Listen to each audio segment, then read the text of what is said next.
आज मैं पोहा बना रही हूँ जो कि बिल्कुल आटे से बनाकर तैयार करूँगी, जो खाने में बहुत स्वादिष्ट होगा और बनाने में भी बहुत ही आसानी से बनकर तैयार हो जाएगा। मैं पोहा बना रही हूँ, मालपुआ नहीं।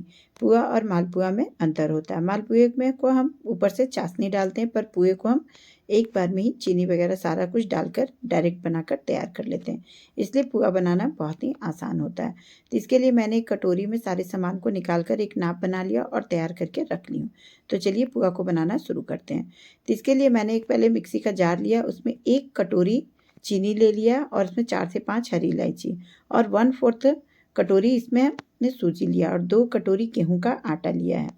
और इसके बाद इसमें 4 चम्मच खाने वाले चम्मच से भरकर मैंने नारियल का बुरादा डाला है। आपके पास अगर नारियल गोला है तो उसे भी काट कर डाल सकते हैं, या फिर किसी तरह के और भी ड्राई फ्रूट्स डालना चाहते हैं उसको भी डाल सकते हैं। इन सभी को मिलाकर हम यहाँ पर पीस लेंगे एक बार, तो सारा कुछ एक साथ मिल जाएगा, सूजी वगैरह चीनी सभी कुछ। फिर एक बर्तन में इसको ढाल लेंगे। तो ये पोहा बनाना ना बहुत आसान होता है, झटपट बन जाता है, बस इसका घोल को सही बनाना है। तो अब इसमें मैंने पोहे में हम लोग सिर्फ सौंफ और नारियल ही डालते हैं। वैसे आप चाहे तो बारीक बारीक फ्रूट्स किसी भी तरह का ड्राई फ्रूट्स भी डाल सकते हैं। अब इसको घोल बनाने के लिए हमने 1 मग दूध लिया है मलाई के साथ में। दूध बिल्कुल रूम टेम्परेचर पर है, ना ठंडा है ना गर्म है। थोड़ा थोड़ा दूध को डालेंगे और एक गाढ़ा सा पहले घोल बनाएंगे। एक बार में पूरा दूध को बिल्कुल भी नहीं डालेंगे। तो यहाँ पर मैंने देखिए इसको पहले गाढ़ा सा घोल बना लिया। थोड़ा दूध अभी मग में बचा हुआ है, उसे भी हम डाल देते हैं। डालकर अब इस घोल को हम अच्छी तरह से मिला लेते हैं। घोल को खूब अच्छी तरह से फेंटेंगे तभी पोहा खूब अच्छा बनेगा। 5 से 7 मिनट इस घोल को हम खूब अच्छी तरह से फेंट लेंगे। यहाँ देखिए घोल बनकर तैयार हो गया है। घोल अभी आपको देखने से थोड़ा पतला लग रहा होगा क्योंकि सूजी अब इसमें फूलेगा। जब सूजी फूलेगा तो घोल बिल्कुल परफेक्ट हो जाएगा। तो अब यहाँ पर हम इसको 20 मिनट के लिए लगभग हम रेस्ट के लिए छोड़ते हैं। 15 से 20 मिनट में सूजी खूब अच्छी तरह से फूल जाएगा, तब फिर इसको हम घोल को चेक करेंगे। अब यहाँ पर घोल देखिए थोड़ा हल्का गाढ़ा मुझे लग रहा है, तो मैं इसमें 2 चम्मच दूध और डाल रही हूँ। आप इसमें अपना घोल को देखने के हिसाब से ही दूध डालेंगे। अगर परफेक्ट है तो इसमें दूध फिर बाद में मिलाने की आवश्यकता नहीं है। अगर पतला हो गया है तो आप इसमें 2 चम्मच गेहूं का आटा डाल दें, और अगर गाढ़ा हो गया है तो 2 चम्मच दूध डाल दें। इस तरह से घोल को हम मैनेज कर लेंगे। और घोल को जब उठाकर हम घोल में वापस डालेंगे ना, तो ये घोल आपस में पूरी तरह से मिल जाएगा। इसी तरह का घोल बनाना है और बर्तन भी खूब अच्छी तरह से ये कोट होना चाहिए। तो यहाँ पर देखिए घोल बिल्कुल परफेक्ट बनकर तैयार हो गया है। अब इधर तेल भी गर्म कर ली हूँ। तेल को हम मीडियम गर्म रखेंगे, बहुत ज़्यादा गर्म नहीं रखेंगे। ज़्यादा गर्म में हम डालेंगे ना तो पोहा या तो वो जमा हो जाएगा या फिर पूरी तरह से फैल जाएगा। इसलिए तेल का भी गर्माहट पर हम बिल्कुल ध्यान देंगे। तो पहले एक पोहा को डालेंगे और जब ये पोहा ऊपर तैर कर तेल पे आ जाएगा तभी हम दूसरे पोहे को हम कढ़ाई में डालेंगे। तो इस तरह से देखिए कितना अच्छा पोहा बनकर तैयार होता है। तो घोल को थोड़ा सा ऊंचाई से डालते जाएंगे और इस तरह से जब एक पोहा तैर कर ऊपर आ जाएगा तो फिर हम दूसरे पोहे को का घोल को डाल देंगे।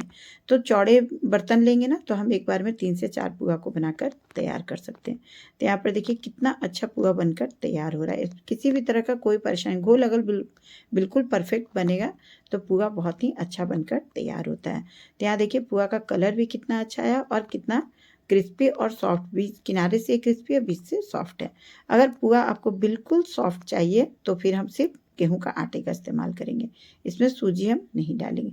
लेकिन आप इस तरह से बनाएंगे पोहा ना तो पोहा खाने में आपको बहुत ही टेस्टी लगेगा। तो यहाँ देखिए पोहा कितना अच्छा बनकर तैयार हुआ है। बिल्कुल कलर भी अच्छा है और पोहा भी खूब अच्छे शेप में बनकर तैयार हुआ है। तो हमें कुछ भी करने की आवश्यकता नहीं है। घोल को अच्छी तरह से बनाएंगे और घोल को थोड़ी सी ऊंचाई से गिराएंगे।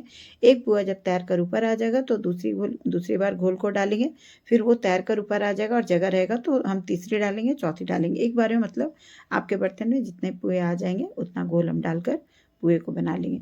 चौड़ा बर्तन लेने से एक बार में है कि ज़्यादा पोहा बनकर तैयार होता है। तो इसी तरह से मैंने देखिए सारे पोहे को बनाकर तैयार किया है।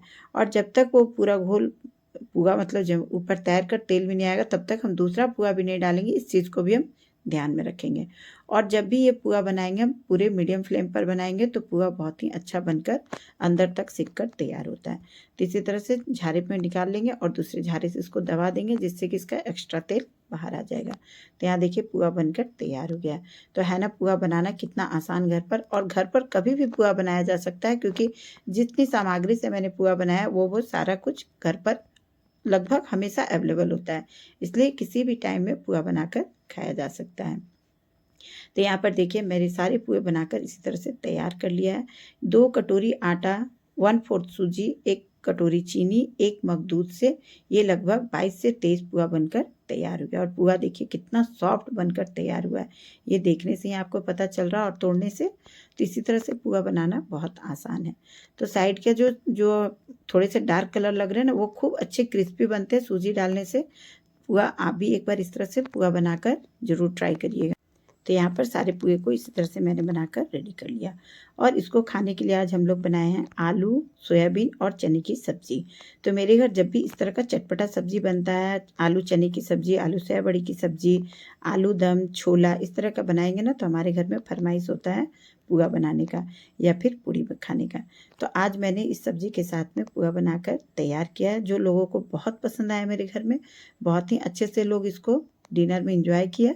तो आप भी एक बार इस तरह से पुए को ज़रूर बनाइएगा। फिर मिलते हैं अगली वीडियो में, तब तक के लिए बाय।